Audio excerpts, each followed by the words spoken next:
So generally it goes on to the children. So in this day and age, without estate tax, why would anybody even conceivably consider refusing an inheritance?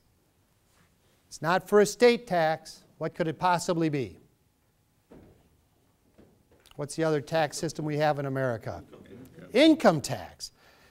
The estate tax, if you remember, most assets get a step up in basis, and they're no longer subject to capital gains tax. But assets that are held in 401ks, IRAs, annuities, savings bonds, and other similar devices retain the taxable income, and that taxable income is passed on to the person who receives it. The distribution is reported as income, and once it's reported as income, what's the tax bill going to be? That's as unique as every household that gathers the money, right? And when they created the will, could they possibly have known the condition of their kids at that time, the financial condition? How about some many years later when they die? They certainly couldn't know at that point. So we have to give that option down to the kids. So why would someone disclaim? You would provide funds to your children, maybe who you're already helping in some way, or you want to pass money on to them. You're currently giving them money, and they're in a tax bracket lower than you are. Certainly that's never been the goal, to have raised children in a lower tax bracket, right? The tax code is complicated. You could be at the end of your career with less deductions and no exemptions, and they're at the beginning of their career with large mortgage payments, maybe multiple kids for exemptions, lots of deductions, and they could actually be in a lower bracket. And we're going to go through a few scenarios.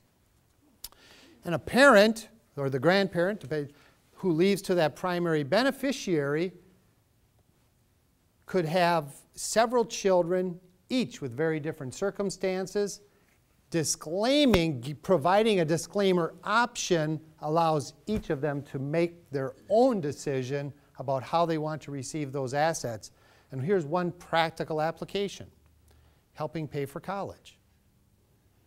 Let's face it, if at average mortality somebody passes away, it's very likely they could have children who have children or grandchildren who are gaining close or currently in college. Wouldn't that be about the right timeline? Parents are already forking money over, right? Paying for college, taking money out of their wages, paying state, federal, and Social Security tax on all of that money, and then paying the college. And we all know that college tuition is not deductible. There's some credits that get phased out. There may be some tuition adjustments, but it's small compared to the cost of college. Let's agree on that, right? College is going up a lot.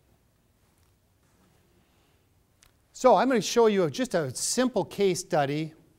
I want to just say that they're all hypothetical situations.